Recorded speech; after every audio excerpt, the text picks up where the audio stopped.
Ya. Karena pekerjaan tersebut sekalipun tidak sejalan dengan jabatan kita, dengan kesuksesan yang kita raih, tidak akan merendahkan derajat kita. Saya pernah diajak untuk ngangkutin kayu. Saya sekalian, tolong saya difoto sekalian dari belakang. Jadi ngangkutin kayu, bantu orang tua. Kemudian saya upload di Facebook ketika punya Facebook dulu. Orang malah senang kalau kita itu misalkan jadi pengajar, jadi pendakwah, ternyata kita mau bantu-bantu orang tua ngangkatin kayu.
Tulis anak masih banyak.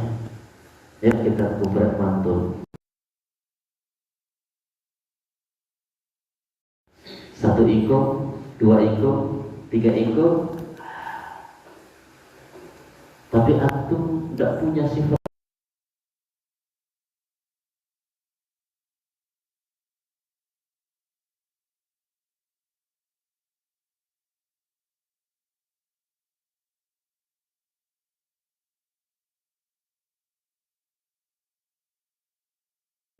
Tidak punya sifat dermawan kepada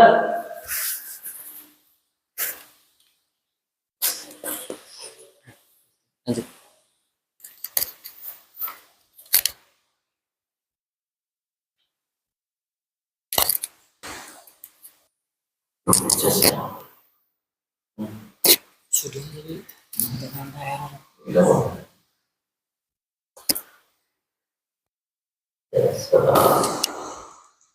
Silakan.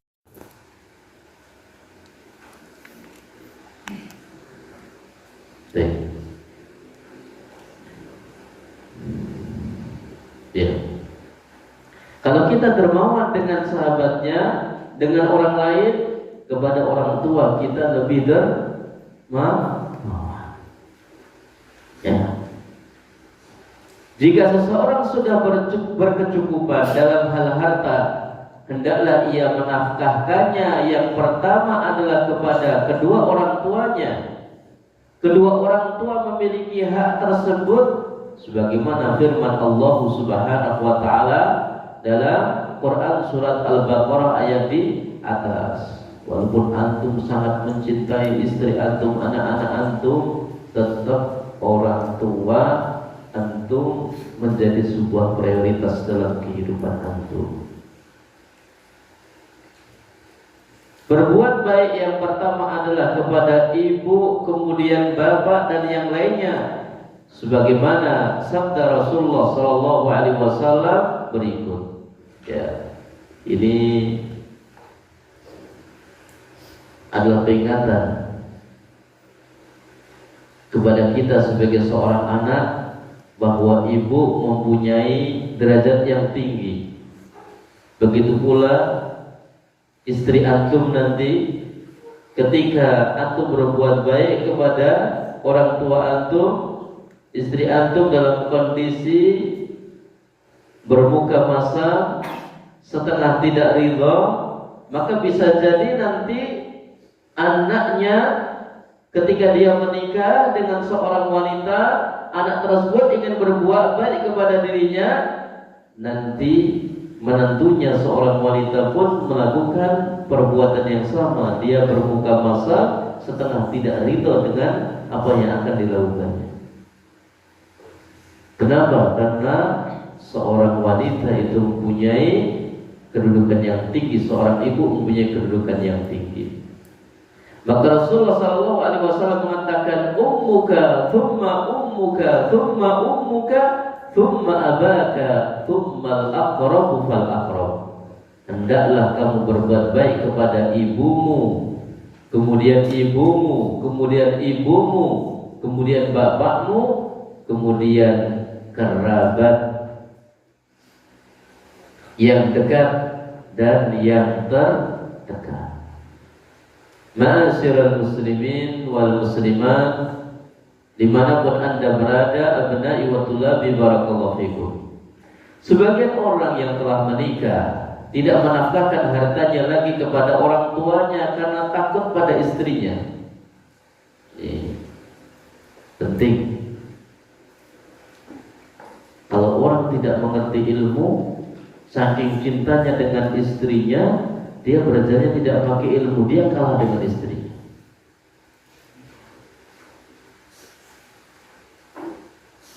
Dia tidak berikan nafkah kepada orang tuanya karena takut dengan istrinya. Hal ini tidak dibenarkan. Yang mengatur harta adalah suami, sebagaimana disebutkan bahwa laki-laki adalah pemimpin bagi kaum wanita.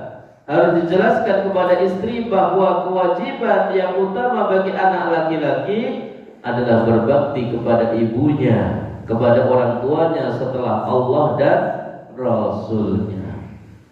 Maka kalau ibu kita, ya, itu kita utamakan, kemudian istri tersebut dia ridha nanti ketika anak laki-lakinya menikah dengan seorang gadis, ya, ketika anaknya ini akan berbakti kepada dirinya, insya Allah Allah akan balas istrinya pun ridho. Paham di sini? Ya, pentingnya di sini. Dan baktinya kita kepada orang tua sampai orang tua kita meninggal. Sedangkan kewajiban yang utama bagi wanita yang telah bersuami setelah kepada Allah dan Rasulnya adalah taat kepada suaminya. Ketaatan kepada suami akan membawanya ke surga. Semakin seorang istri taat kepada suaminya dalam kebaikan, semakin akan menjadi pintu yang sangat luas menuju surga. Namun demikian, suami hendaknya tetap memberi kesempatan atau izin agar istrinya dapat berinfak dan berbuat baik, ya, lainnya kepada orang tuanya. Maka cara cerdasnya nanti kalau antum sudah menikah, ya, antum kasih orang tua antum kasih pula mertuanya. Itu akan lebih indah.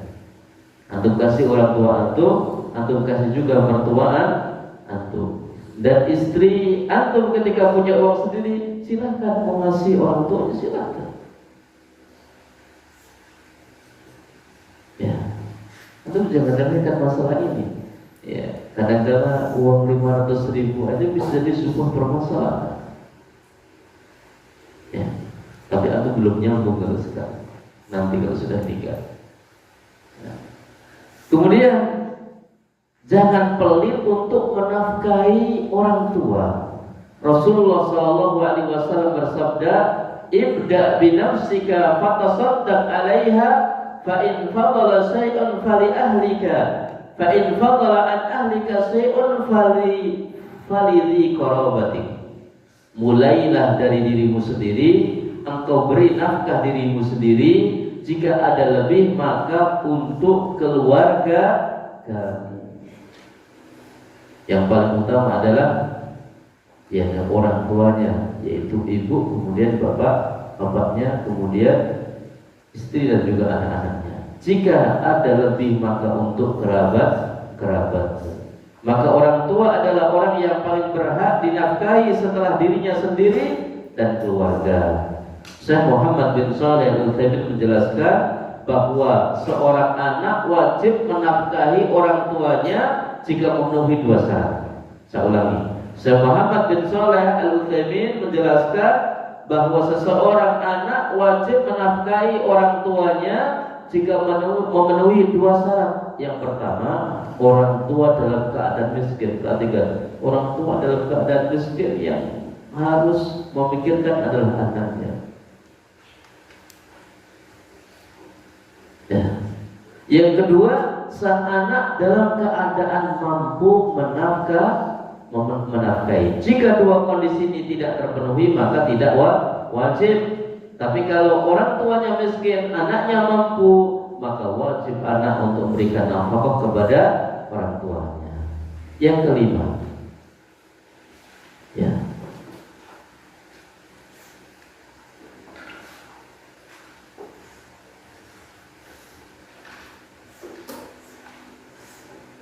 termasuk langkah-langkah sholih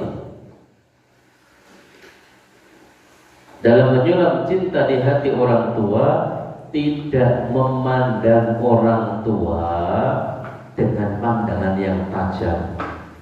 Untuk melihat orang tua seperti melihat apa? Melihat musuhnya. Ya. Seperti melihat saingannya. Seperti melihat rivalnya, seperti melihat penjahat. Ya, tidak memandang orang tua dengan pandangan yang tajam, tidak bermuka masam atau wajah yang tidak menyenangkan, tidak memandang orang tua dengan pandangan yang tajam. Mata alamnya digunakan untuk melihat santrinya aja. Lihat Jadi lihatnya tapi ngelirik sana Ustaz. Oh iya itu Gibran sana.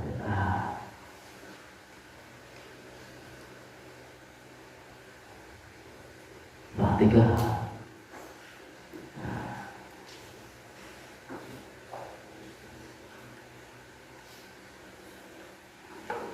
Oh iya, azab nih kita Jadi mata tajamnya itu digunakan untuk kebaikan, bukan mata tajamnya digunakan untuk memandang orang tua.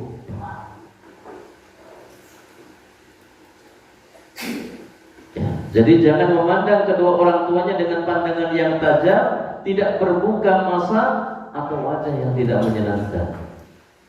Hanya kalau dikasih wajah yang enak dipandang itu anugerah dari Allah Subhanahu wa Ta'ala. Kalau takdir kita wajahnya adalah tengah-tengah, maka bagaimana kita berusaha untuk membuat yakni orang tua kita nyaman melihat kita.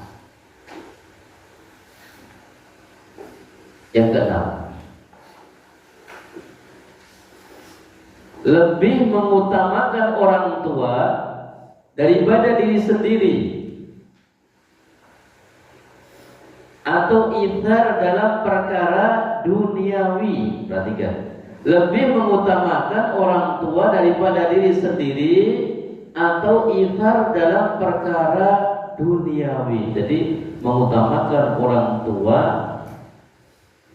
lebih didahulukan dalam perkara-perkara dunia, atau bisa dikatakan dengan ithar. Ithar itu mendahulukan orang lain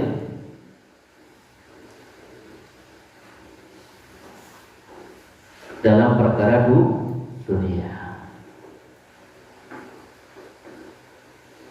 Ya. Hendaknya kita tidak mengutamakan diri kita sendiri dari orang tua dalam perkara duniawi seperti makan, minum, dan perkara lainnya. Maka hadis yang telah kita baca, ada seorang laki-laki yang dia sangat berbakti kepada orang tuanya. Biasanya merah susu kemudian membuatkan minuman susu kepada orang tuanya. Dia tidak memberikan kepada istri dan anaknya, sekalipun anaknya merengek, dia dahulukan orang tuanya. Begitu pula sahabat Ibnu Mas'ud. Ketujuh, dakwai mereka kepada agama yang benar. Dakwai mereka kepada agama yang benar.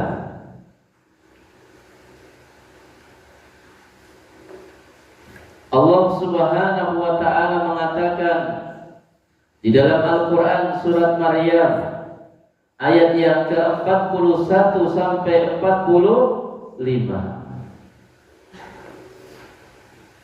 Ya.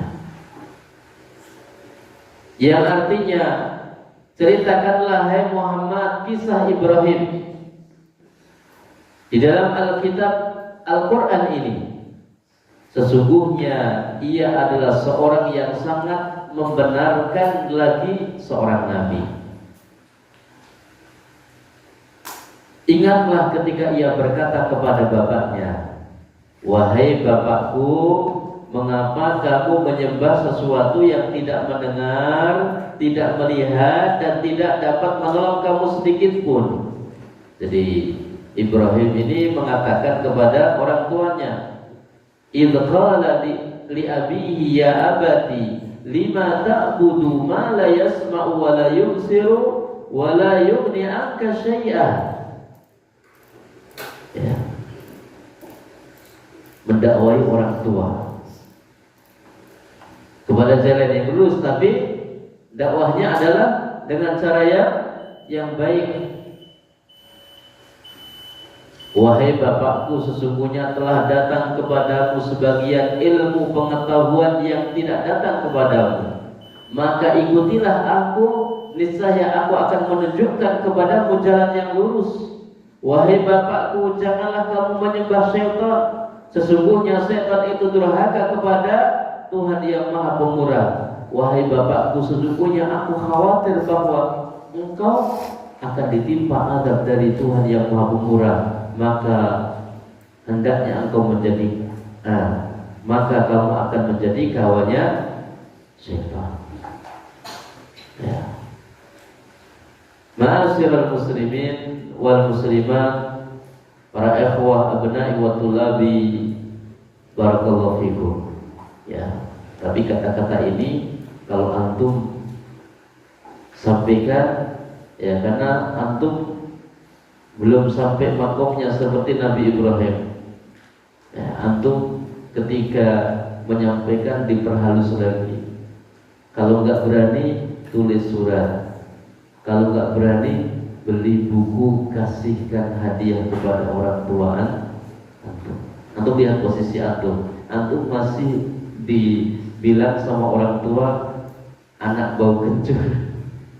Atau sudah posisinya antum posisi di atas. Antum sendiri yang mengetahui.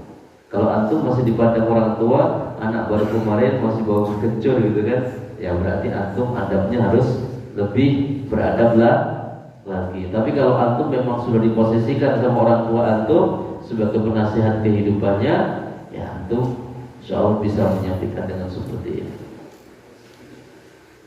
Sudah masuk waktu bisa? Ya. Yang ke-8, tulis dulu. Jagalah kehormatan mereka. Jagalah kehormatan mereka.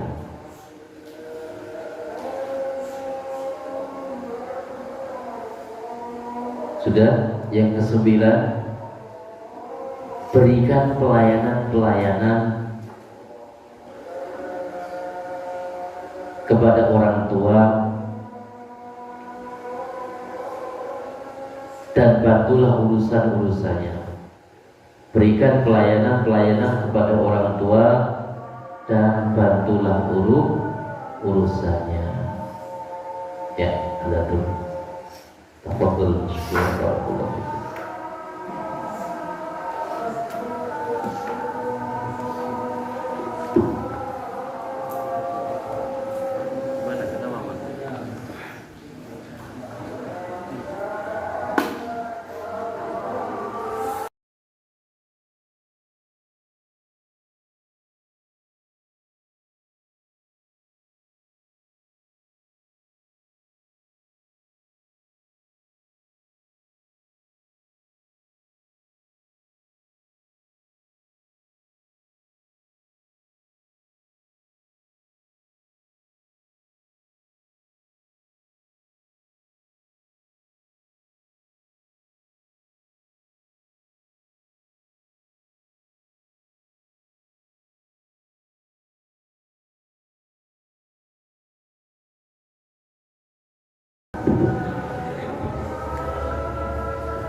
Allah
Sudah belum? Sudah. Ya. Tambah satu ya. Tadi yang ke 9.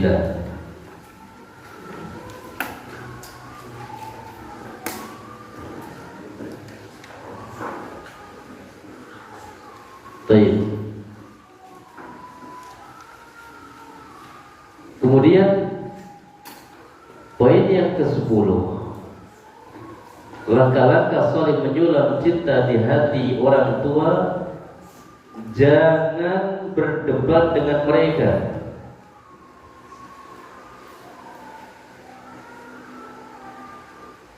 Jangan mudah menyalah-nyalahkan mereka.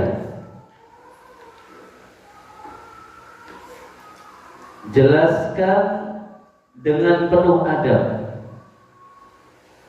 Jangan berdebat dengan orang tua. Jangan mudah menyalah-nyalahkan orang tua. Jelaskan dengan penuh adab. Sebagaimana dialog Nabi Ibrahim alaihissalatu wassalam dengan ayahnya, mengingatkan. Sebagaimana juga diceritakan oleh Aisyah radhiyallahu anha, kami keluar bersama Rasulullah sallallahu alaihi wasallam pada beberapa perjalanan beliau. Tatkala kami sampai di Al-Baida atau di daerah Zatatul Jais, kalungku terputus. Rasulullah sallallahu alaihi wasallam pun berhenti untuk mencari kalung tersebut. Kalungnya siapa ini yang terputus? Kalungnya istri Rasulullah Aisyah radhiyallahu anha. Ya. Orang-orang Siapapun yang ikut bersama dengan beliau pun ikut berhenti mencari kalung tersebut. Ini loyalitas para sahabat kepada Rasulullah SAW, kepada keluarga Rasulullah SAW. Padahal mereka tatkala itu tidak dalam keadaan bersuci, tidak dalam keadaan berwudu, dan tidak membawa air.